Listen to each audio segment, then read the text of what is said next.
हमने last 2 video में पृथक्करण के नियम तक पढ़ा था। वंशागति के 3 नियम थे, एक प्रभाविता का नियम, दूसरा पृथक्करण का नियम और तीसरा हमारा था स्वतंत्र अपव्यूहन का नियम। इनमें से 2 नियम प्रभाविता का नियम और पृथक्करण का नियम हम पढ़ चुके हैं और अब हमारा एक तीसरा नियम बचता है स्वतंत्र अपव्यूहन का नियम। लेकिन उससे पहले हमें यह सारणी पता होना बहुत जरूरी है। यह सारणी आपके टेक्स्ट बुक के स्टार्टिंग में ही दी हुई है, लेकिन इसे हम स्वतंत्र अपव्यूहन के नियम के जस्ट पहले पढ़ेंगे क्योंकि तीसरे नियम में इसकी हमें जरूरत पड़ेगी। मेंडल ने अपने प्रयोग के लिए 7 जोड़ी विपर्यासी लक्षणों का चयन किया था जो इस प्रकार है। इनमें हम देखेंगे कौन सा लक्षण प्रभावी है और कौन सा लक्षण अप्रभावी है। पहला, पादप की ऊंचाई। पादप की ऊंचाई हमें पता है कि लंबापन प्रभाविता और अप्रभावी बोना लक्षण था। यह हमें F1 पीढ़ी में प्राप्त हुआ था और यह हमें F1 पीढ़ी में प्राप्त नहीं हुआ था। पुष्प की स्थिति, कक्षीय और अग्रस्त। प्रभावी लक्षण कौन सा है? कक्षीय, और अग्रस्त अप्रभावी लक्षण है। कक्षीय लक्षण यानी जो साइड में पुष्प लगते हैं उसे हम कक्षीय कहेंगे और अप्रभावी अग्रस्त जो ऊपर लगते हैं, यह लक्षण होगा हमारा अप्रभावी। परिपक्व फली की आकृति, फूली हुई और संकीर्ण। फूली हुई प्रभावी और संकीर्ण अप्रभावी होगा। संकीर्ण यानी एकदम चिपकी हुई।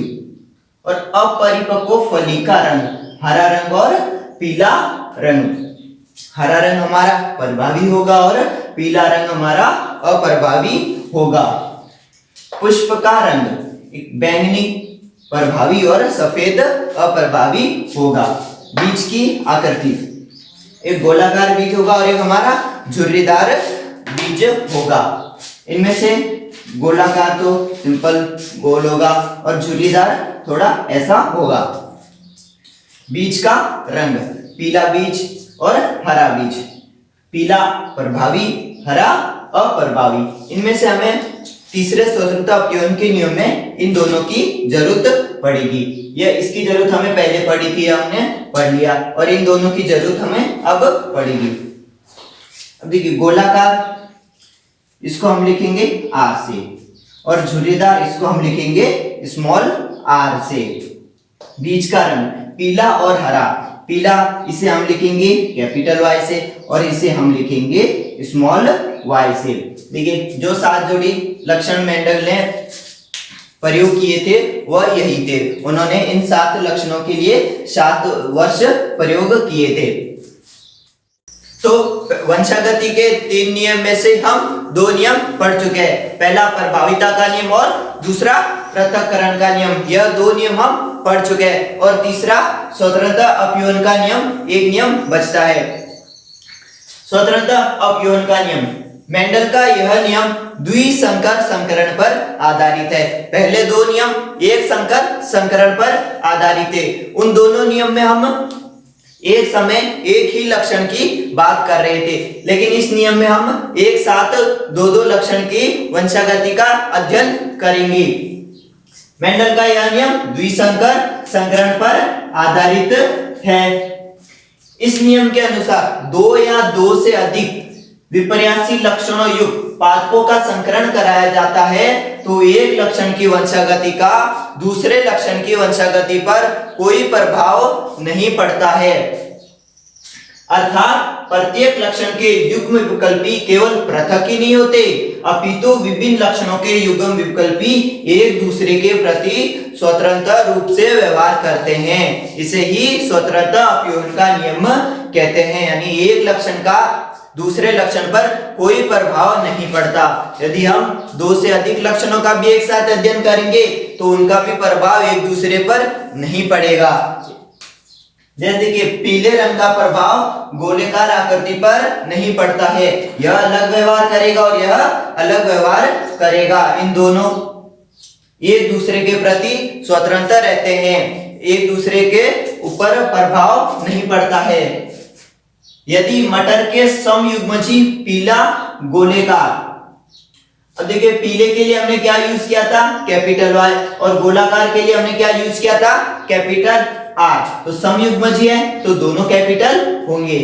बीज वाले पौधे का हर्रे झुर्रीदार, हरे के लिए हमने क्या यूज किया था, स्मॉल y, और झुर्रीदार के लिए स्मॉल r। बीज वाले पौधे से संकरण कराया जाता है तो F1 पीढ़ी में सभी पौधे पीले गोलाकार बीज वाले प्राप्त होते हैं। देखिए प्रभाविता के नियम में हमने यह पढ़ा था कि F1 पीढ़ी में जो लक्षण अपनी अभिव्यक्ति दर्शाते हैं उसे प्रभावी कहते हैं, और F1 पीढ़ी में प्रभावी लक्षण ही अपनी अभिव्यक्ति दर्शाते हैं। इसमें ही देखिए पीला और गोलाकार बीज प्राप्त हुआ, पीला रंग प्रभाविता और गोल बीज भी प्रभावी लक्षण था। तो F1 पीढ़ी में यह हमें प्राप्त हुआ, पीला गोलाकार, और कैसा प्राप्त हुआ, विषम युग्मजीव प्राप्त हुआ। ठीक है, पीले गोलाकार और हरे झुर्रीदार, इनका संकरण यदि हम कराए तो ठीक है, इन दोनों में से कौन सा प्राप्त होगा हमें, एक कैपिटल Y और इनमें से एक कैपिटल R, और इसमें से कौन कौन से युग्मक बनेंगे, एक तो स्मॉल y और इन दोनों में से एक स्मॉल r। और अगर हम इन दोनों का आपस में संकलन कराएं तो क्या बनेगा, capital Y small y capital R और स्मॉल r। और देखिए मैंने यह बताया था कि हमें पहले कैपिटल लिखना है और उसके बाद में स्मॉल अक्षर लिखना है, लेकिन इसमें देखिए हमने स्मॉल r पहले लिखा है और कैपिटल R बाद में लिखा है, क्योंकि यह अलग लक्षण है और यह अलग लक्षण है। अगर हम पहले कलर को लिखेंगे तो यह भी पहले ही लिखेंगे, यह आकृति की बात हो रही है तो इसे हम बाद में लिखेंगे। अगर हमें इसे ऐसा लिखना चाहे तो ऐसा भी लिख सकते हैं, लेकिन हमें यह दोनों को साथ में लिखना होगा और यह दोनों को साथ में लिखना होगा। हम इसे ऐसा बिल्कुल नहीं लिख सकते, यह गलत होगा। हमें इसको कैसे लिखना है, ऐसे ही लिखना है या फिर ऐसे लिखना है। अब यदि हम इसका स्वयंपरागण कराएं तो हमें क्या प्राप्त होगा, अब देखिए capital Y small y capital R small r, इसमें से कौन कौन सी युग्मक बन सकते हैं, एक कैपिटल Y फिर स्मॉल y कैपिटल R और स्मॉल r, ये चार युग्मक बन सकते हैं। अब यदि हम इसका इसके साथ कराएंगे तो क्या बनेगा, कैपिटल Y और कैपिटल R। इसका इसके साथ कराएंगे तो कैपिटल Y स्मॉल r, और फिर इसका संकलन इसके साथ कराएंगे तो स्मॉल y और कैपिटल R। इसका संकलन इसके साथ करवाएंगे तो स्मॉल y और स्मॉल r। यह चार युग्मक हमारे बनेंगे। स्वतंत्र अपव्यय का नियम, यह नियम मेंडल के द्विसंकर संकरण पर आधारित है। इस नियम के अनुसार एक लक्षण की वंशागति का दूसरे लक्षण की वंशागति पर कोई प्रभाव नहीं पड़ता है। प्रत्येक युग्म विकल्पी एक दूसरे के प्रति स्वतंत्र रूप से व्यवहार करते हैं। और अगर हम पीले गोलेकार और हरे झुर्रीदार बीज का आपस में संकरण कराएं तो हमें F1 पीढ़ी में क्या प्राप्त होता है, पीला और गोलाकार, जो कि प्रभावी लक्षण है। तो F1 पीढ़ी से हमने देखा कि चार युग्मक किस प्रकार बन सकते हैं। एक तरीका वह था युग्मक बनाने का, और एक और तरीका है। देखिए हमारी F1 पीढ़ी क्या थी, यह हमारी F1 पीढ़ी थी। अब हम युग्मक बनाने का दूसरा तरीका देखेंगे, एक कैपिटल Y और दूसरा स्मॉल y, ये लिख दिया। और अब हमारा क्या बचा, एक कैपिटल R और स्मॉल r। इन दोनों को एक बार इसके साथ लिख दीजिए और एक बार इसके साथ लिख दीजिए। अब हमारे युग्मक कौन कौन से बनेंगे, कैपिटल Y और कैपिटल R, कैपिटल Y और small r, small y capital R, small y और स्मॉल r। यह दो तरीके थे युग्मक बनाने के। अब देखिए यदि हम इसका ही आपस में इनका ही आपस में स्वयंपरागण कराए तो समझ लीजिए यह नर युग्मक है और यह मादा युग्मक है। तो देखिए यह चार युग्मक है। अब इनका अगर हम आपस में संकरण कराएं, इसका एक बार इसके साथ, इसके साथ, इसके साथ और इसके साथ, चारों के साथ हमें संकरण कराना है। तो यह देखिए दोनों y कैपिटल है और दोनों r भी कैपिटल है। और इसमें दोनों y कैपिटल है और एक r कैपिटल है और एक r स्मॉल है। इनमें एक y यह कैपिटल है, दूसरा y स्मॉल है और दोनों r कैपिटल है। हमें लिखना किस ढंग से है, पहले हमें कैपिटल अक्षर लिखना और उसके बाद हमें स्मॉल अक्षर लिखना है। और इसमें यह y कैपिटल है और यह y स्मॉल है, r कैपिटल है और यह r स्मॉल है। ये दोनों y कैपिटल है और एक r कैपिटल है, दूसरा r स्मॉल है। यहाँ दोनों y कैपिटल है और दोनों r स्मॉल है। एक y कैपिटल है, दूसरा y स्मॉल है और एक r यह कैपिटल है और दूसरा स्मॉल है। और यहाँ एक y कैपिटल और दूसरा y स्मॉल है और r दोनों कैपिटल स्मॉल है। यहाँ यह y कैपिटल यह y स्मॉल लिख दिया और r दोनों कैपिटल है। यहाँ y एक कैपिटल है और एक स्मॉल है, तो कैपिटल और स्मॉल, और एक r कैपिटल है और दूसरा r स्मॉल है, तो यहाँ कैपिटल r और स्मॉल r। यहाँ y दोनों स्मॉल है और r दोनों कैपिटल है। यहाँ दोनों y स्मॉल है और एक r कैपिटल है और दूसरा r स्मॉल है, एक r कैपिटल दूसरा r स्मॉल। यहाँ एक y कैपिटल है और दूसरा y स्मॉल है, कैपिटल y स्मॉल y, और r यह कैपिटल है और यह स्मॉल है, तो कैपिटल r स्मॉल r। यहाँ y कैपिटल है और यह स्मॉल है, कैपिटल y स्मॉल y, और r दोनों कैसे हैं, स्मॉल है। और यहाँ y दोनों स्मॉल है, एक r कैपिटल है और दूसरा r यह स्मॉल है। यहाँ y कैसे हैं, दोनों स्मॉल है, और r कैसे हैं, यहाँ भी r ये दोनों स्मॉल है, तो small y small r small r, यह हमारा हो गया संकरण। अब हम देखेंगे इनसे लक्षण प्ररूप अनुपात और जीन प्ररूप अनुपात क्या क्या प्राप्त होते हैं। लक्षण प्ररूप अनुपात क्या होता है, हमें बाहर से ही पता चल जाए कि पौधा कैसा है, पीला है और हरा है, या हरा झुर्रीदार है, या फिर हरा और गोल है, या पीला और झुर्रीदार है।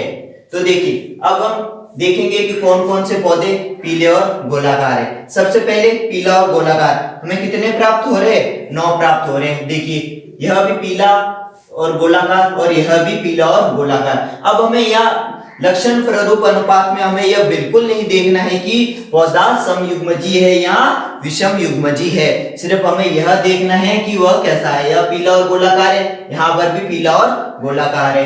क्योंकि पीले के लिए कौन सा इसमें कैपिटल Y आए तो वह कैसा होगा, पीला, और कैपिटल R आए तो वह कैसा होगा, गोल। तो यहाँ देखिए कैपिटल Y और कैपिटल R, यह कैसा हो गया, पीला और गोलाकार। यह भी कैसा हो गया, पीला और गोलाकार, कैपिटल Y और कैपिटल R आ गया, तो पीला गोलाकार। यह भी पीला और गोलाकार, यह भी पीला और गोलाकार। कितने हुए, 1 2 3 4। यहाँ पर भी कैपिटल Y और कैपिटल R आ गया, पीला गोलाकार। और यह कैसा है, पीला झुर्रीदार, यह कैसा हो गया, पीला और गोलाकार, कैपिटल Y और कैपिटल R आ गया। और यह कैसा हुआ, पीला गोलाकार, पीला और गोलाकार, यह भी पीला और गोलाकार। इस तरह से हमें कितने प्राप्त हुए, 9, 1 2 3 4 5 6 7 8 और यह 9। कितने प्राप्त हो गए, हमें 9 प्राप्त हो गए। पीले गोलाकार कितने प्राप्त हुए, 9, 1 2 3 4 5 6 7 8 और 9। कितने प्राप्त हुए, 9। अब हरे और गोलाकार कितने प्राप्त होते हैं, अब देखिए इनका तो हो गया ये, तो आप इन पर कुछ साइन लगा दीजिए। यह हमें 9 प्राप्त हो गए। अब देखिए हरा और गोलाकार, हरा और गोलाकार कौन कौन से हैं, यह हरा गोलाकार और हरा गोलाकार। कितने प्राप्त हुए, हमें 3 प्राप्त हो गए, 1 2 और यह 3, 1 2 3, कितने 3 हरे और गोलाकार, 1 2 और 3, कितने 3 हो गए, यह 3। अब बचे पीले और झुर्रीदार, कितने मिल रहे हैं, 3 मिल रहे हैं। देखिए यह 1, यह 2 मिला में, यह तीसरा, कितने मिल गए, 1 2 और 3 हो गए। पीले और झुर्रीदार भी कितने हो गए, 1 2 3, क्योंकि देखिए पीला कैपिटल Y आ रहा है इसलिए पीला है, स्मॉल r आ रहा है इसलिए झुर्रीदार है। इसमें भी कैपिटल Y और स्मॉल r आ रहा है, इसमें भी कैपिटल Y और स्मॉल r आ रहा है, तो कैसा हो गया, या पीला और झुर्रीदार हो गया। अब बचा क्या, एक हरा और झुर्रीदार, यह हमें एक यही प्राप्त हो रहा है और कहीं नहीं प्राप्त हो रहा है। तो इस तरह से हरा और झुर्रीदार हमें कितना मिला, ये, क्योंकि हरा कैसे दोनों स्मॉल y और झुर्रीदार कैसे दोनों स्मॉल r है, तो यह कैसा हो गया, हरा और झुर्रीदार पौधा प्राप्त हो गया। इससे लक्षण प्ररूप अनुपात कितना हुआ, 9:3:3:1।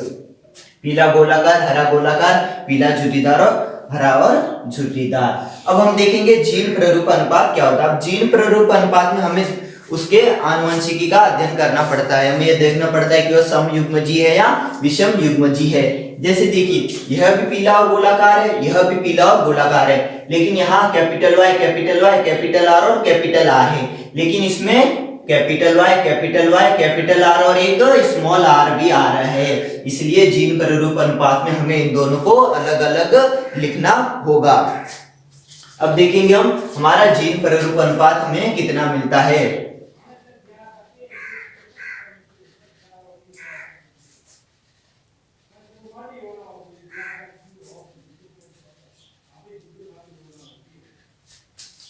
अब जीन प्ररूप अनुपात हमारा कितना होगा, देखिए 1:2:4:1:1:2:1:1 इस प्रकार 9 प्रकार के हमें जीन प्ररूप प्राप्त होते हैं। इसका मतलब 9 प्रकार के हमें अलग अलग पौधे प्राप्त होंगे। लक्षण प्ररूप में कितने प्राप्त हो रहे थे, 4 प्रकार के, और जीन प्ररूप में हमें 9 प्रकार के पौधे प्राप्त होंगे। देखिए कैपिटल R, कैपिटल R, इस प्रकार का हमें केवल एक पौधा ही प्राप्त हो रहा है, दूसरे पर ऐसा दूसरा पौधा हमें प्राप्त नहीं हुआ है। तो यह हो गया। अब 2, अब देखिए capital Y, small y, capital R और स्मॉल r, इस तरह के हमें कितने पौधे प्राप्त हो रहे हैं, 2 पौधे प्राप्त हो रहे हैं। देखिए एक पौधा तो यह रहा और दूसरा पौधा यह रहा, यह दो पौधे हमें इस तरह के प्राप्त हो गए, इसलिए यह जीन प्ररूप अनुपात यहाँ कितना हो गया, यह 2। अब देखिए कैपिटल Y और कैपिटल R और स्मॉल r, इस तरह के हमें कितने पौधे प्राप्त हो रहे हैं, टोटल 2 पौधे प्राप्त हो रहे हैं। देखिए एक पौधा तो यह रहा और दूसरा पौधा यह रहा,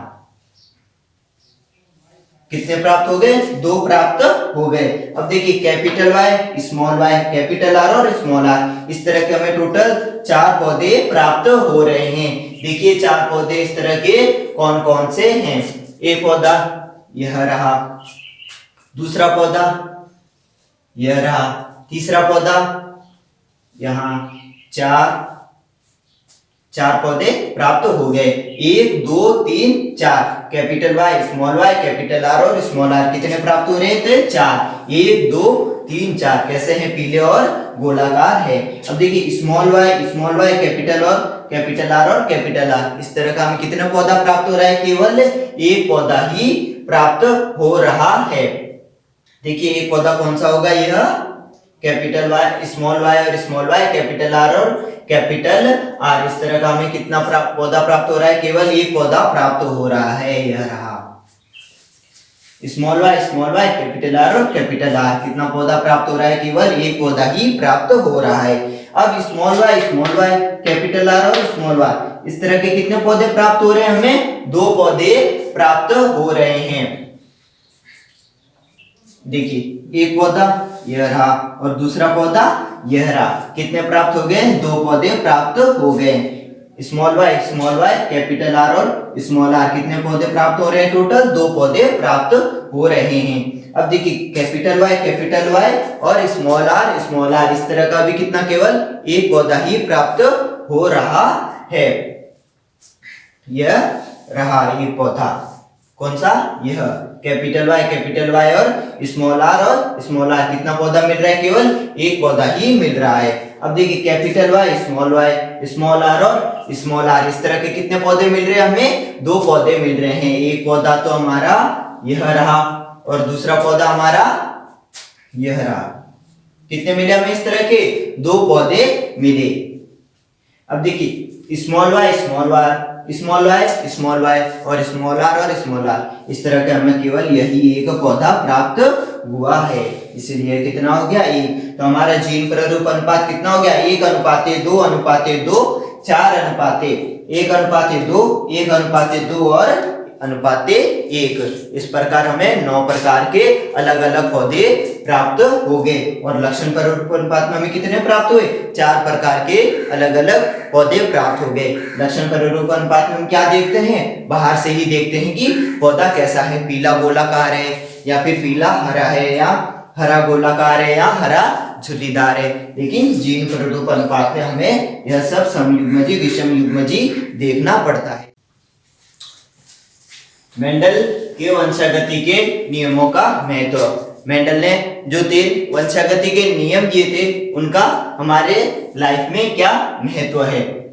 प्रभाविता के नियम के कारण सजीवों में अनेक घातक जीन अप्रभावी होने के कारण अपनी अभिव्यक्ति नहीं दर्शा सकते। हमारे शरीर में बहुत घातक जीन है लेकिन जो अप्रभावी होने के कारण अपनी अभिव्यक्ति नहीं दर्शा सकते। मेंडल के पृथक्करण के नियम से जीन संकल्पना की पुष्टि हुई। मतलब पृथक्करण के नियम से पहले किसी को यह नहीं मालूम था कि कोई जीन भी होती है। पृथक्करण के नियम अनुसार एक जीन के 2 युग्म विकल्पी होते हैं। एक जीन के कितने 2 युग्म विकल्पी होते हैं। जैसे हमने पादप की ऊंचाई की बात की थी, उसमें एक कैपिटल टी और एक स्मॉल टी 2 युग्म विकल्पी थे। मेंडल के नियमों से संकर संतति में नए लक्षणों का पता चला, यानी क्या विभिन्नताएं संकर संतति में पाई जाती है यह हमें मेंडल के नियमों से पता चला। संकरण विधि से अनुपयोगी लक्षणों को हटाया जा सकता है तथा उपयोगी लक्षणों को एक साथ ला सकते हैं। जैसे हमने स्वतंत्र अपयून के F2 पीढ़ी में देखा था, हमें कितने अलग अलग प्रकार के पौधे प्राप्त हुए थे। उनमें से जो हमारे लिए उपयोगी है उन्हें हम एक साथ रख सकते हैं और जो हमारे लिए अनुपयोगी है उन्हें हम नष्ट कर सकते हैं। अब कुछ इंपॉर्टेंट पॉइंट्स। मेंडल को आनुवंशिकी का जनक कहा जाता है। मेंडल को फादर ऑफ जेनेटिक्स कहा जाता है क्योंकि उन्होंने ही वंशागति के नियमों का प्रतिपादन किया था। मेंडल ने एक ही समय एक ही लक्षण की वंशागति का अध्ययन किया। उन्होंने कभी भी 2 लक्षणों को एक साथ नहीं मिलाया। मेंडल ने अपने सभी प्रयोग उद्यान मटर पर किए थे। और कब किए थे 1856 से 1863 तक किए थे। यह क्वेश्चन नीट में भी पूछा जा चुका है। परीक्षण संकरण में लक्षण प्रारूप अनुपात तथा जीन प्रारूप अनुपात समान अर्थात 1:1 प्राप्त होते हैं। हमने परीक्षण संकरण देखा था, उसमें हमें लक्षण प्रारूप अनुपात तथा जीन प्रारूप अनुपात दोनों समान मात्रा में प्राप्त हुए थे। तो इसी प्रकार हमारा यह चैप्टर समाप्त हो चुका है। यदि आपको इस चैप्टर में से कुछ भी समझ में ना आया तो आप कमेंट बॉक्स में बता सकते हैं, मैं आपको एक बार फिर से इसे समझा दूंगा।